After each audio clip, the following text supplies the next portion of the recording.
Hello? Ah, look at that. So did everybody have a good day? All right, all right. I'm so glad. Well, we have a wonderful finale. We're just thrilled to pieces, Jen and me. Little Jen and me. We're going to honor 4 local female voices, and so we'll be doing that in just a minute. But before we do that, we want to thank, first of all of you who volunteered today to be venue captains or to work in any of the venues just to help people, guide them around, and that we just could not do this without you. And those of you who were in venues, you know that all those people who were handing you programs and showing you where to go, they're really important. So let's give them a big round of applause. Okay, it's you. Okay. And of course, we couldn't get this done without the steering committee that we work with all year. So we definitely want to give thanks to Linda Carpino, Mavanwi Collins, Cindy Dadd, Bethany Dorough, Allison Driscoll, Sherry Frank, Hannah Harlow, Nana Kennedy, Karen Kruger, Alfred Nicole, Sky Wentworth, and Glee Woodworth. So thank you. These are the people that make this happen. They make it happen. I see them out there. Oh, let's All right. scroll Yeah, down. What do we let's say scroll next? down. Okay. Now, it's time for us to honor our 4 local fiction writers, and they are Holly Robinson and Ann Easter Smith, and Anya Greeny and Meg Mitchell Moore. Let me just go remind them that it's time to So it's come. time to come out, ladies. All right. Let's see if she can do her job. All right, Ann. The really good news is that the city of Newburyport is presenting you tonight with a certification of commendation awarded to Ann Easter Smith. It is my honor, on behalf of the mayor of the city of Newburyport, to extend to you her congratulations for your award-winning historical novels, which have enthralled readers at home and abroad for more than 10 years. I wish you continued success. Donna D. Holliday, Mayor. So here you are. Madam, and you did upstage me, I mean, you really did. And I worked damn hard to get this gig. All right. Okay. Should I do one? Yep, yep. All right. Well, Meg Mitchell Moore. It's my honor, on behalf of Mayor Holliday, the mayor of the city of Newburyport, to extend to you my congratulations for your achievement as a fictional novelist, as well as your journalistic prowess. May you enjoy continued success.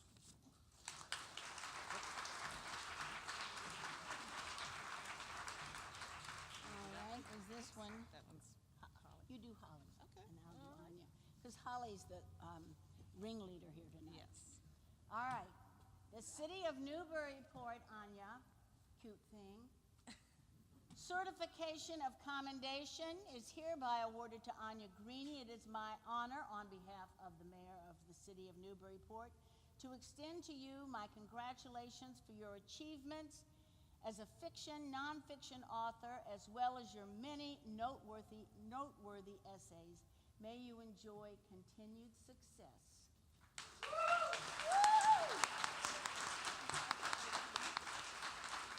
All right. All right. And explain what Holly's role sort of. Okay. Well, and Holly. So, certification of commendation is hereby awarded to Holly Robinson. It's my honor, on behalf of the mayor of the city of Newburyport, to extend to you my congratulations for your many impressive talents as a novelist, journalist, and celebrity ghostwriter.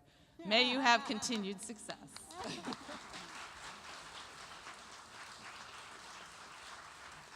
So thank you all. Holly's taking over from here. Yes.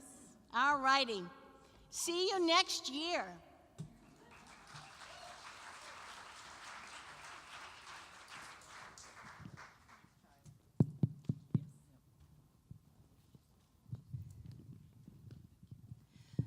Hi, I don't know about the rest of you, but I feel like my mind has been completely blown today by all of these brilliant authors. And I think I speak for all of us when I say we are so incredibly lucky to live in Newburyport. Well, they allow me to come here. I live in Rowley, so I'm kind of an outlier.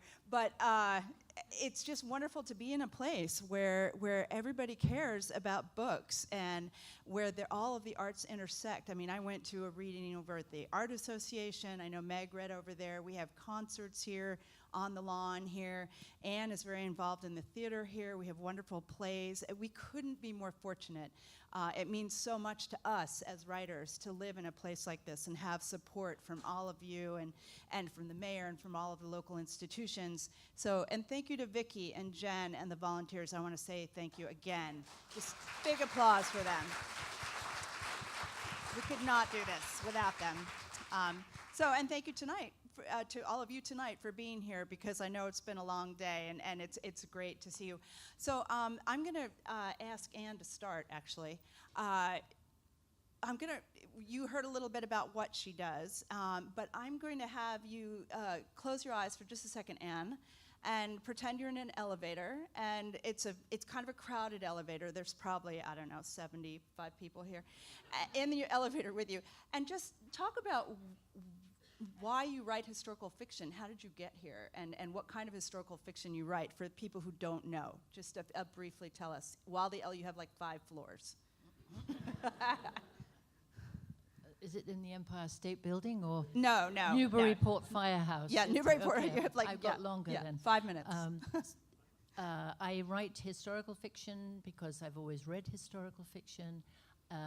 Ever since I was probably 10 or 11, I've dreamt about being somebody in a castle with long dresses. My fantasies were always historical.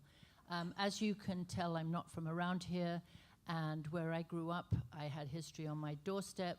So when I became an adult and eventually the features editor at a daily newspaper in upstate New York in my 50s, I decided that maybe I had some sort of writing talent, that I could write my own historical fiction book, and somehow it got picked up by Simon & Schuster, and I got a 2-book deal, and my muse is Richard III, and all of the books are about the Wars of the Roses, 15th century English history. I'm sure you can all quote the dates of the battles then, right?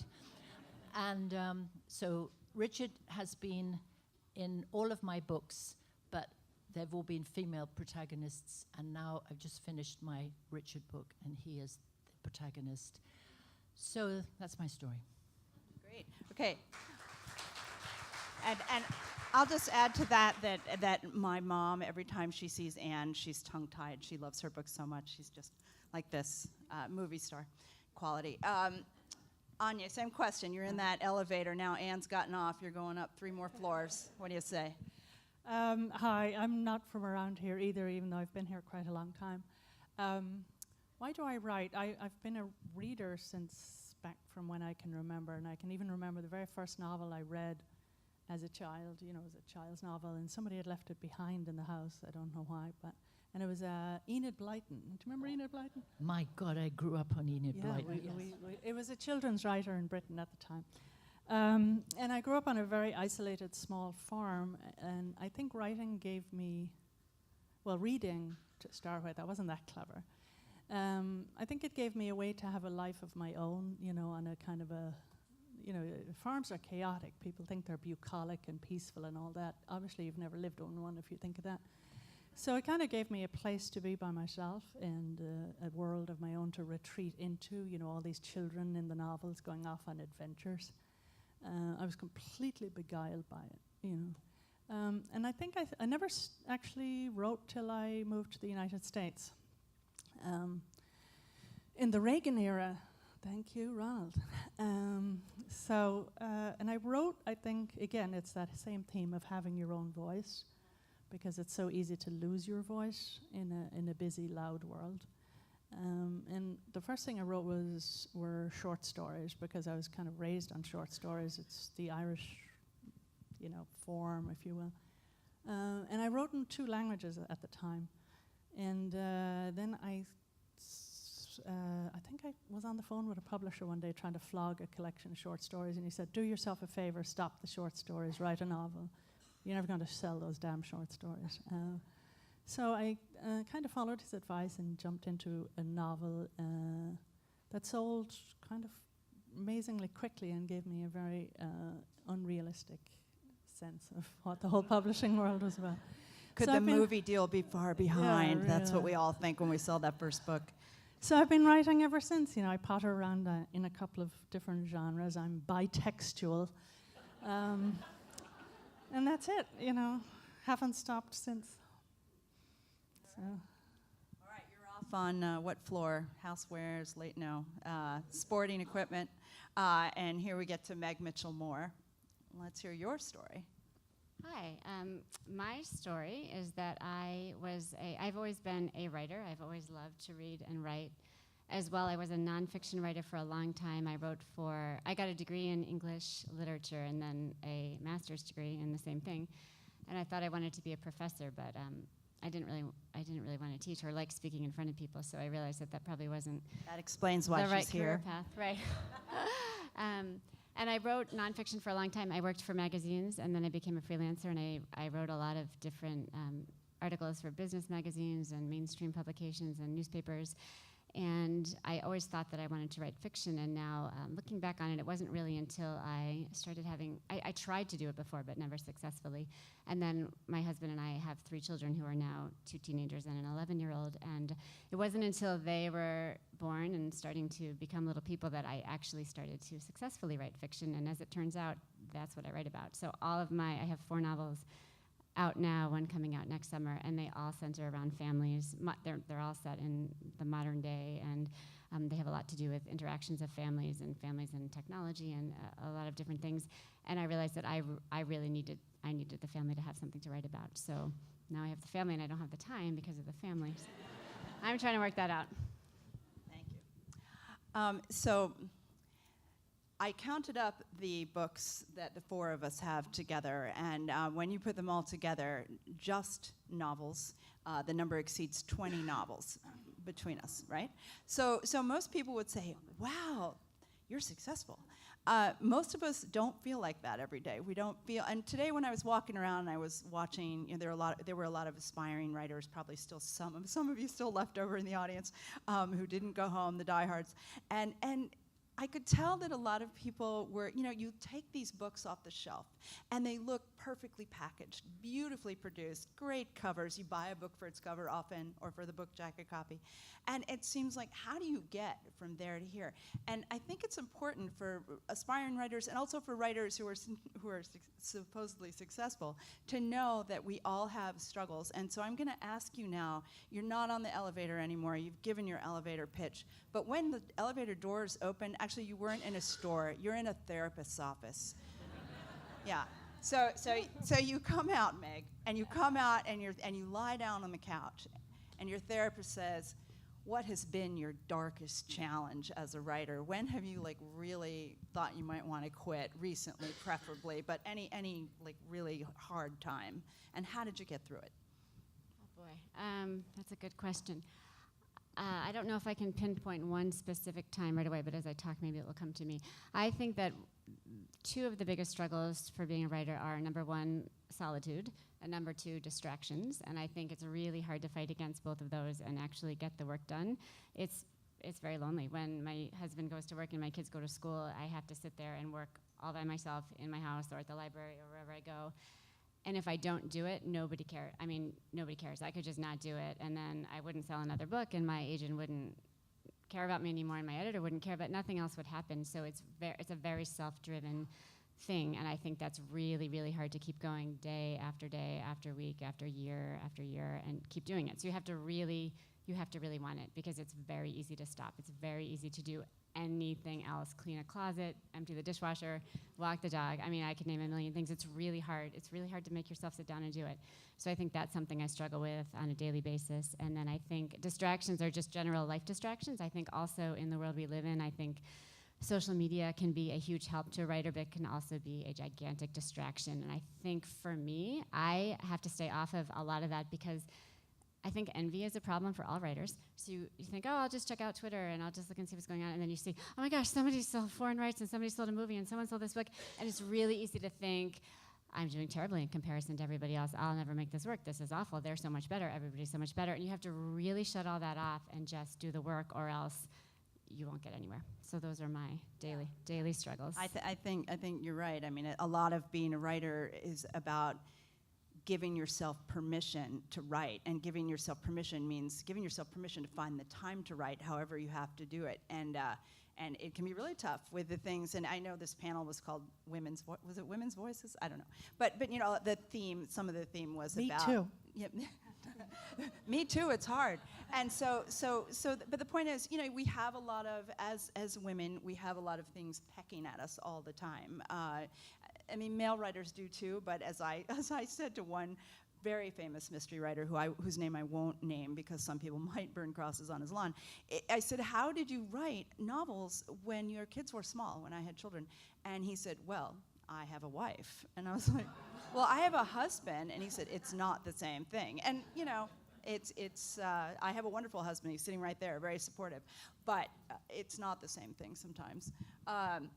Okay, your therapist, she's telling you sit down or lie down on that couch. What do you say? What have been your recent challenges, dark times? A perpetual challenge for me. I work a day job as well, and a very busy day job. So it's finding the time, like Meg said, but for me it's more than finding the chronological time. For me it's finding the creative space and this creative bandwidth in your head and in your heart, because obviously, you know, today's workplace demands a different type of person. And then you come home from that on Friday evening, hardly able to walk and talk. And, you know, to dive into it on Saturday, your so-called day off, to dive into the creative work then it just doesn't happen, to be honest. You know, you probably see me on Joppa Flats in my skanky sweats, trying to recover from the week, you know, just walk off the week, like physically walk it out of my head. So I think finding the time, the hours and the days is one challenge, but an even bigger challenge for me is finding a way to divide the two lives and to divide the working life from the writing life.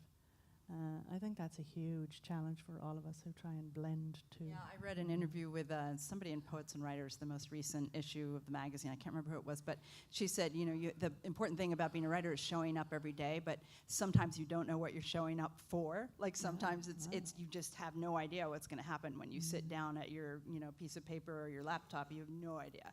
It could be a really good day, or you could spend 5 hours and write a really crappy page, and it's just like, why did I could have been doing things more useful. So yeah, finding that headspace and not knowing what's going to happen. How about, what would your therapist hear from you, Anne? Well, I didn't start writing till I was in my 50s, and I got my first book published when I was 60, so there's hope for us baby boomers yet, right? But I've never been challenged much by that. I have a very supportive husband, and my children are all gone, obviously, so it's just me and a couple of part-time jobs. So I did okay on that. But once I got a contract, I found I needed to get out of the house because I am easily distracted. So then I can shut the door, and at the end of the day, I shut the door and leave, and I don't creep back in there. So I like that a lot. But my biggest challenge right now is that I have a book that I've finished that no one, agents or publishers, is willing to take a risk with. It's my most important book, I think, and one I believe there is a market for, but here's my challenge. I'm a woman writer telling a man's story, and a man who has been thought of a villain ever since Shakespeare portrayed him as a hunchback, murdering, ambitious usurper in his play Richard III. That's my protagonist.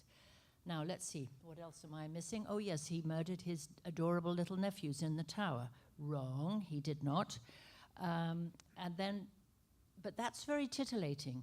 It seems to me that editors think people want to read about Richard smothering them and would feel cheated if he did not. So my book denounces that old view of Richard based on my decades, like I dread to say that I've done 5 decades of research on Richard. in which I am not alone in arriving at this revisionist view. However, editors say, don't mess with our villains. We like them nasty and black-hearted. And so they have turned me down, even after telling me they know the quality of my work and of my reputation in our genre. So, go figure. My book breaks not only the mold in my genre of historical fiction, where female protagonists are an absolute must. Please don't write about Alexander Hamilton. Write about his wife, his mistress, or his slave girl, and the editors will be very happy. But also the mold of my own 5 books, they've all had female protagonists, so editors are very leery about that too. What's wrong with reading about a man told from a woman writer's perspective? Big publishers are afraid their predominantly female readers aren't interested in battles and swashbuckling fiction, unless they are the small percentage of male readers who might or might not pick up a book about a king written by a female. Bernard Cornwell, a very, very famous British historical fiction writer, would tell a very different story from mine, all action, politics, and battle descriptions, and probably make Richard every bit as compelling but evil as Shakespeare did. Bernard Cornwell would have a big hit on his hands. My book is more character-driven.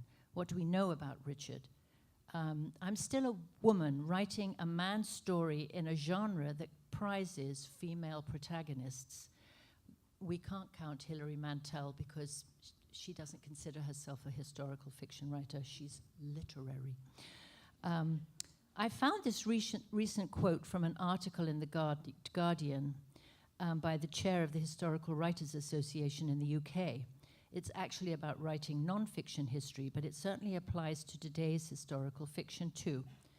She says, there's still very much a sense that serious history is written by men, books about kings, war, or politics, and that women are more likely to tackle fashion, biographies of queens, or mistresses. I'm one. For me, the gender bias is horribly clear when you look at what women are supposed to write about. Men write the grand, expansive histories, the thesis-driven revisionist worldviews, and they mostly have the Second World War to themselves. Women are allowed to write about, well, women. So that's my problem. Perhaps for this book I should change my pen name to Edward K. Vista, which is my father's name. After all, I wouldn't be the first woman to do that. Let's think about the Bronte sisters. Let's think about George Eliot and George Sand. What do you think, ladies? Should I change my name? Yeah, if it would help, would you do it? If your book's not going to be published without it, if that would help you do it. It might help. It might help, Yeah. yes. This is actually something that is done a lot.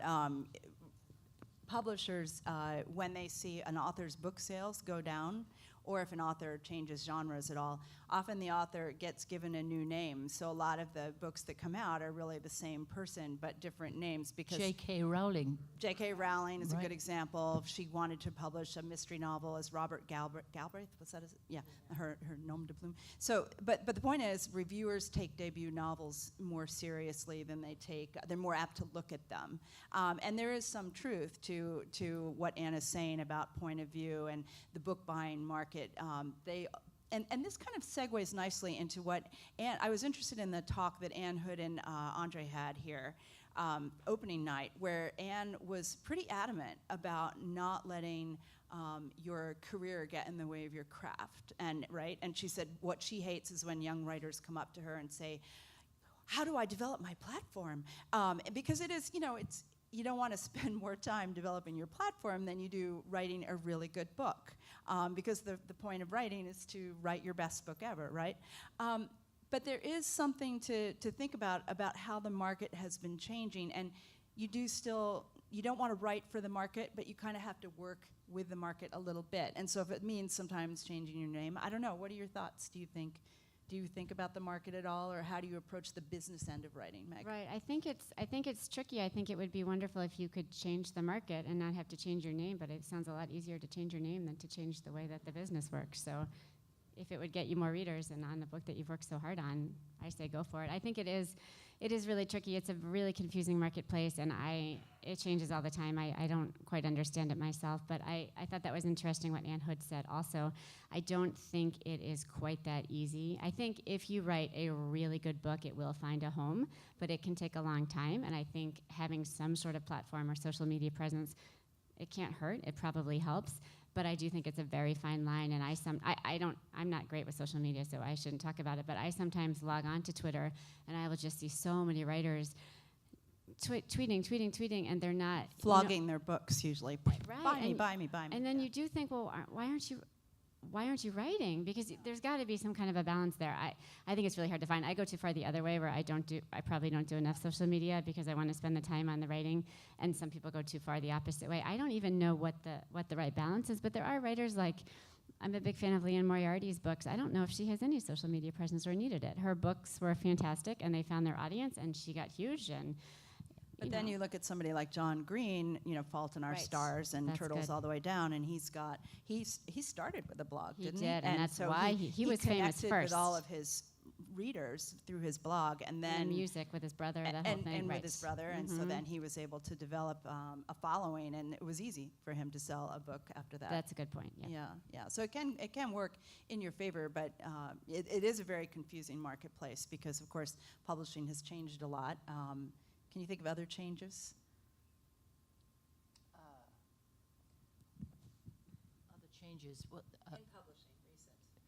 Well, yes, obviously the whole Amazon and the books, big bookstores went away, so there wasn't really a place where we could go and talk about our books, and then of course the self-publishing came in, and Amazon was just full of self-publishing things. So trying to get your name out there and even though I've got 5 books published and I do have a following, it's I'm just one of hundreds of people in my mid-list, or I'm considered a mid-list author, who can't get their book published. I know several of my friends who have had well accepted books out there, and they cannot get their books published anymore.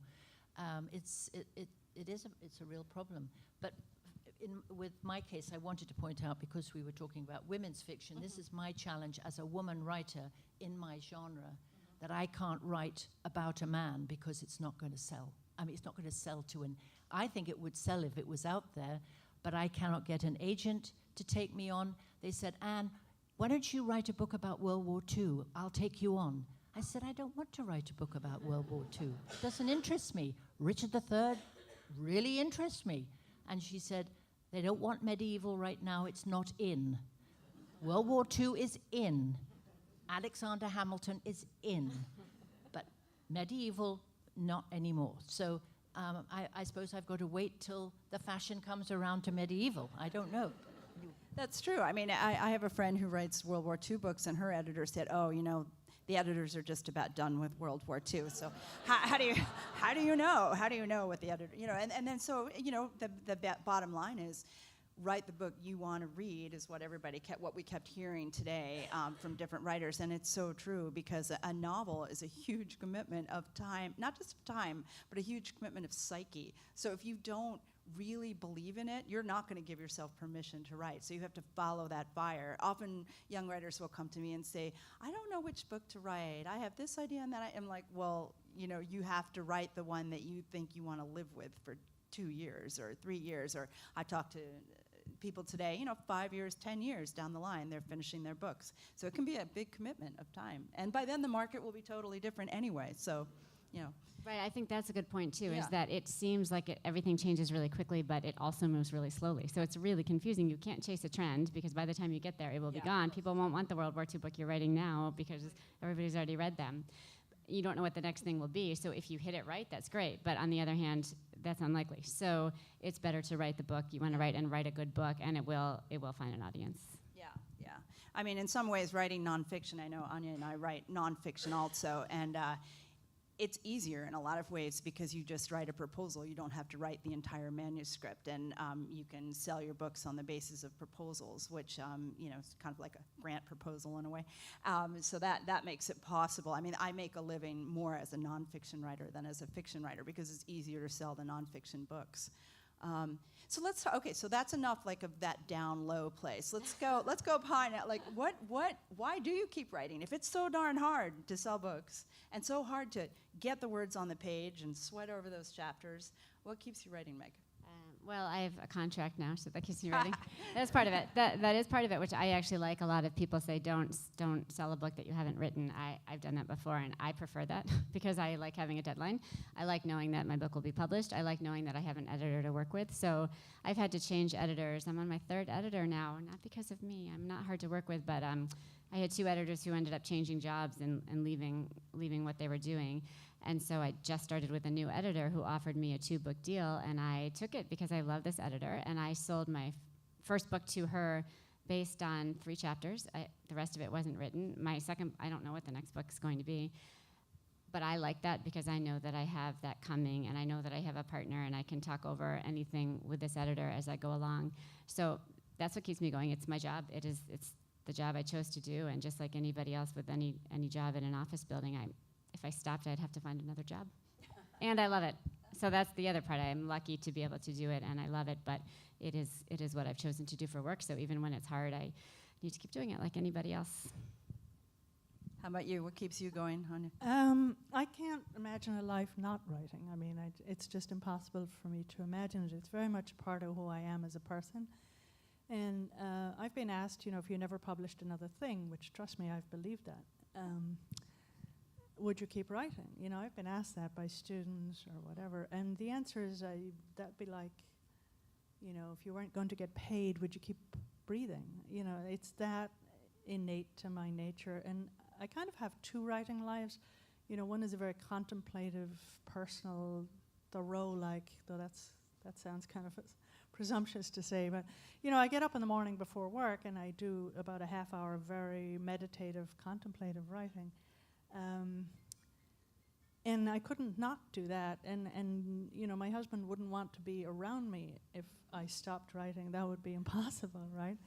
And even the poor person at the corner store where I stopped for a coffee, I mean, I'd probably be so grumpy, I'd prematurely, morph into that irascible writer type if I didn't do it. So I think what keeps me going is not getting published, because I've had a kind of a dry spell for a long time where I had a nonfiction book out there and it had many false starts and, an agent who didn't pan out. It's a long story which I will not bore you with. But and then, personal things happen in your life as well. You've bereavements in your family, you've different things that happen to yourself. And any one of them is enough to say, all right, I'm done with this. I have a job, I don't need a second job. But it's impossible, And I remember after one book was turned down, I actually did say, I'm done with this. I've had enough of this. I've had enough of the capriciousness of the whole market. And I've had enough of it, and it's actually a negative part of my life. And I wrote for days expressing that. And it was only after a month of writing more than I had written in the previous year that I said, you're such a fake. Like, you can't even quit. You keep writing about quitting when you haven't even quit. So I think what keeps me going is that it literally is as natural to me as getting up and having a cup of coffee in the morning. Yeah, that's great. How about you, Anne? Well, I always love to hear writers like my colleagues up here, because I never aspired to be a writer. I never thought I could write all my life. I knew I did well in my exams at school, and I wrote very nice, funny letters home to my mum when I moved to America 50 years ago this July. So writing just wasn't anything I thought about doing. I've been a folk singer, I've been a secretary, I've been a WCFE, PBS auction coordinator. I mean, I've done everything but write. And it wasn't until I got a job at the newspaper in upstate New York don't ask me how I got that, because I wasn't qualified. And I got to be the features editor, that I really began to like writing and think that I had some talent for it. And that's when I decided maybe I could write a book about my Richard, who I'd been in love with since I was 21. But to be honest with you, I've now written my Richard book, which should have been my first book, but I was too scared to have a male protagonist. And I was quite right, because I wouldn't have sold it, would I? So Yeah, you will. anyway, I have this book, and to be honest, I don't know whether I have a passion to write any more books, because it's not something I've done all my life. So I love to act. I'm a Firehouse board member. I'm very involved in the arts, and I have other loves. And so if I never have another book, I am not going to cry. So, but I do want to publish this one. All right. I'm going to ask these colleagues of mine one more question, and I'm going to open it up to you all, because I bet you have some questions. And that question is, if you had to go back in time to your pre-writer life, to that person who was just on the verge of starting a writing career or thinking about writing, what advice would you give that young person? Or youngish, in my case. Old in my case. Yeah. She doesn't want to go first. How about Anya? How about you go first? You haven't gone first yet. Let's see. How young are we talking here? When you first thought, maybe I'll try to write Oh, I see, something, right, you right. know, I think the advice I would give would be to not write for the market. And, like you said, Holly, it's easy to assume, and you touched on this too, Meg, it's just easy to assume that other people have it down and they've got this secret, or they're very connected, or all those kind of myths that are out there. And some of my students kind of feed into that belief as well. And I think I would tell a young writer, first of all, it's not true. Nobody knows what they're doing. We're all just kind of putting one foot past the other. One sentence after the other, I should say, mixed kind of metaphor there. And that, writing is this, I think what I didn't know when I started out was, again, I thought I wanted to be like the authors I loved to read, and I wanted my name on a cover, and I wanted my name in stars kind of thing, And I thought it would kind of give me a way to sort of have a fancy life. Oh boy, was I wrong. So I think what I would tell them is that writing is this gift you give yourself. You're giving yourself the voice that perhaps nobody else thought to give you until you came of that age. And it's this huge, huge, huge gift that you give yourself. And each piece that you have published is a privilege. It's really a privilege. And I feel like if you don't remember what a privilege it is, and if you don't remember that there are thousands of people in this country, millions of people in this country, who are either don't have the time, or don't have the bandwidth, or are too busy working 2 to 3 low-wage jobs to write, switching from one greasy uniform into another greasy uniform, and it would be writing like what? I don't have time to get between jobs, let alone write. So I think it's I would tell a young writer, enjoy it, have a good time. It's a gift you're going to give yourself. So don't look to the outside world or the publishing world to give you that gift. You can only give that gift to yourself. And always remember, it's a privilege. It's a big privilege. It's beautiful. Really well put. I'm not following that. That's what I was going to say. I wish I had gone first after all. That was beautiful. Very well said. And the accent, it's hard to compete with these accents. I would tell myself, don't be afraid of it, I think I was really nervous to admit that I wanted to write fiction, and I didn't know how to do it or how to go about it. And I don't have an MFA. You don't need an MFA to get novels published at all. In some cases, I think it's maybe detrimental to go to an MFA program. I think you do make connections in those worlds that I didn't know how to make on my own, and I think that's what can help a lot of those MFA students. I don't think it's necessary, but I do think you have to say, this is my goal, and I'm not going to be afraid of it. And you have to finish a book. So it took me a long time to actually say that that's what I wanted to do. And I sort of had to say to myself, okay, it's now or never. It wasn't now or never, but I had to do that to myself when I had a book that I thought was publishable. But for a long time, I wrote nonfiction, which was great because I had that experience. But I worked for a long time for a technology magazine, which was, really fun. I had good colleagues, and it was great. But I didn't care anything about technology, so I spent a lot of time. I still don't know what a server does, and I spent a lot of time pretending like I did and writing these articles, and that was fine, but I wish I had been able to say sooner, this is my goal, people can do it at any time, I can do it now, and just done it, because it just took me a little while to get started. But I agree what you say about it's a privilege, and I don't let myself forget that, because I feel very lucky to be able to do it, even if I stop, even if this is my last book, I feel very lucky to have been able to do it, because I do understand that it is a privilege. So that was beautifully put, thank you. Very well said. Okay, let's open it up. Does anyone out here have a, yes?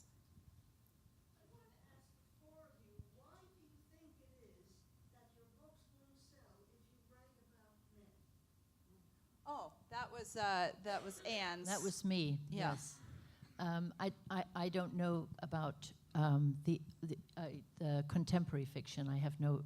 I don't have any. I do have male characters in my books, but I also have female. So some of my books have multiple points of view, and there might Right. be male points of view. Right. That's right. I think if you have multiple points of view, you can get the male view in there. But this last book is about Richard, and men authors seem to have a better time of selling those, even though I don't understand why the publishers think, because it's got a female author underneath the title, why it's not going to sell as well as Bernard Cornwell's book on Richard the Lionheart. I mean, what's the difference? Except there is a big difference, and you'd have to ask the editors why they don't think that my book will sell. But I'm convinced that one of these days they're going to realize it doesn't really matter who you write about. It's got to be a damn good story, and somebody's got to have a good, in-depth character, and you're going to love the person whether it's male or female. It doesn't really matter. But I'm sorry I'm going on about this a bit, but it's really annoying.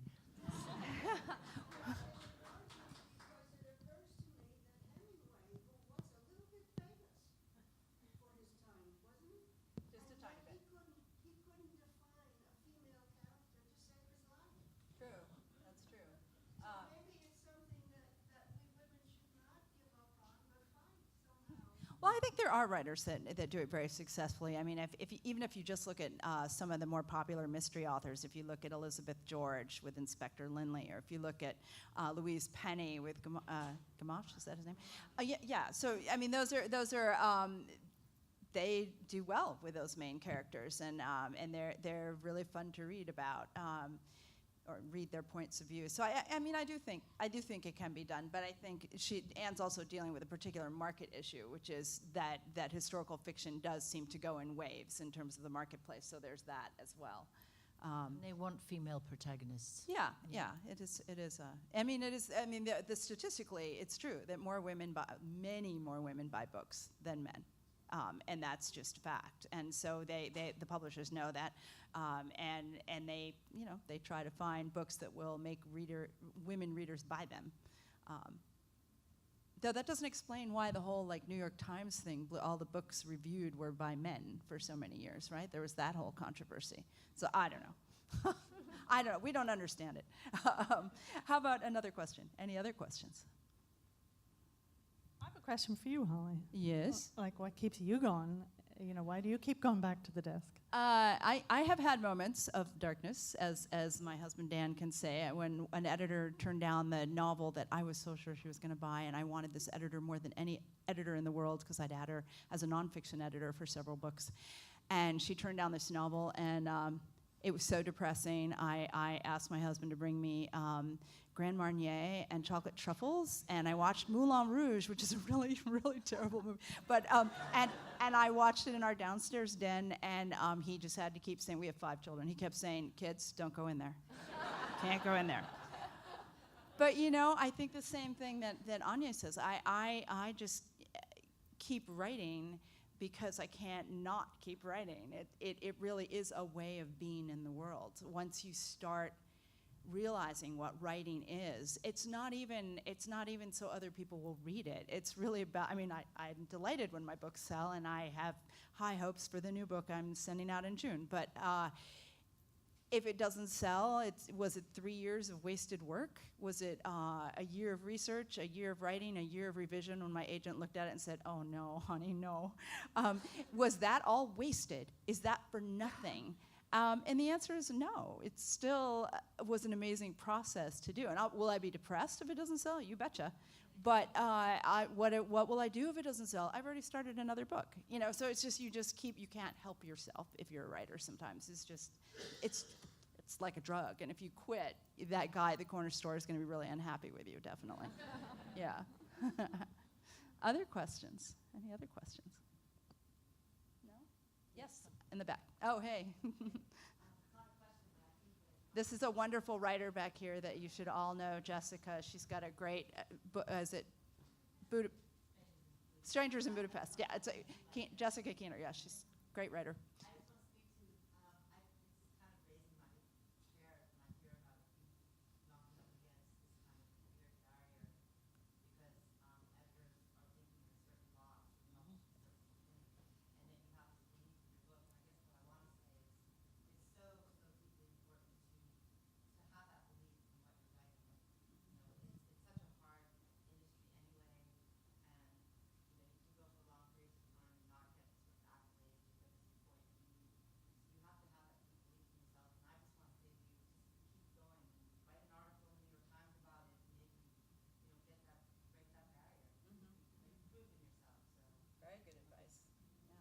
Thank you, Jessica.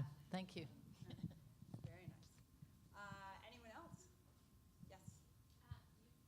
You mentioned really wanting to work with a particular editor.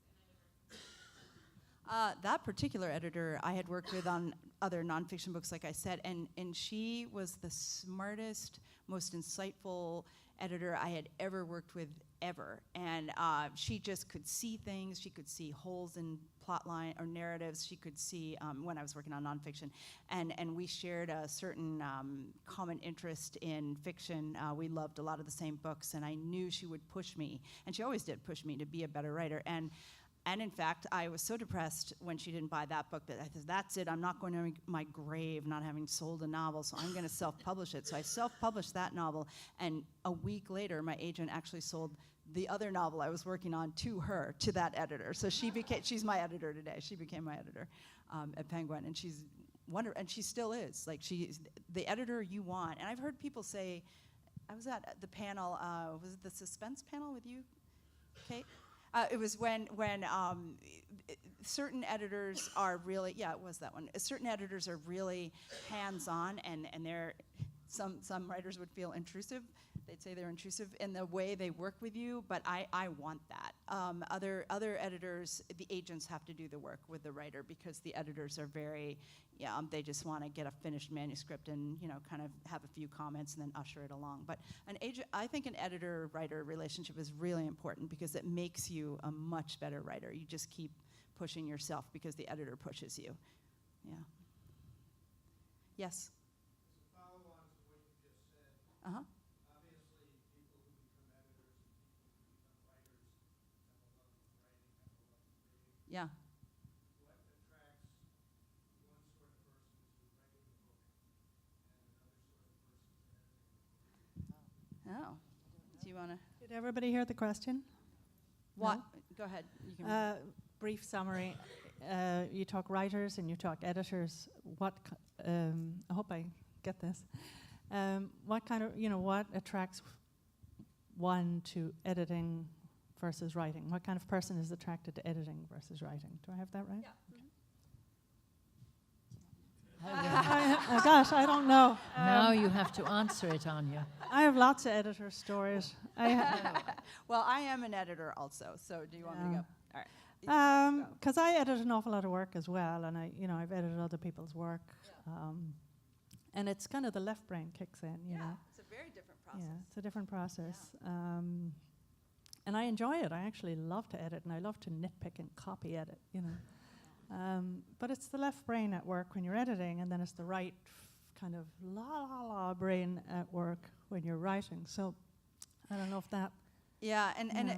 it's very hard to edit your own work. I mean, we do, obviously, when we revise. That's why a lot of writers give the advice of putting your manuscript away once you finish it and just don't look at it. Like, you might be really excited and want to send it right out, but just don't look at it for like a few months and then look at it. And you will see all kinds of things you didn't see before because you're going to look at it more objectively. And sometimes even then, like when I sent the manuscript to my agent, and I was so excited about this book. It's so good, such a good book. And then she pointed out a very obvious thing, and I was really excited because I'd never written any historical fiction, and one plot line's set in 1878, and the other plot line's contemporary, and there's a mystery that connects the two, so it was a new kind of book for me, and super excited about it. And she's like, yeah, you know, it's really boring. I'm like, what? She said, well, the problem is your protagonist in 1878, who's based on a real-life person, Celia Thaxter, a poet on the Isle of Shoals, her life is all set up already when you tell it from her point of view. So there's no tension in her narrative. And I was like, oh, I didn't see that one coming. And so I just had to rewrite the entire book from another point of view. Celia's still in there. She's still a main character, but it's not her point of view anymore because I needed a character with more inner conflict. So an editor can see that outside thing that you can't see. So it's a very different process than when you're just like gushing onto the page. Yeah. I think also it might be a personality difference. Editors generally not always work in offices with other people, and writers often work alone, and I think not everybody's cut out for working alone all day. And editors have the interaction and the business meetings, and they're talking to agents all the time, and same for agents. Agents are talking to editors all the time. So while they're immersed in the work a lot of the time, they're also doing many different kinds of interactions where we are not. We're mostly just alone. We're one-trick ponies. I think we have time for one more question. It's 5 up. Yes.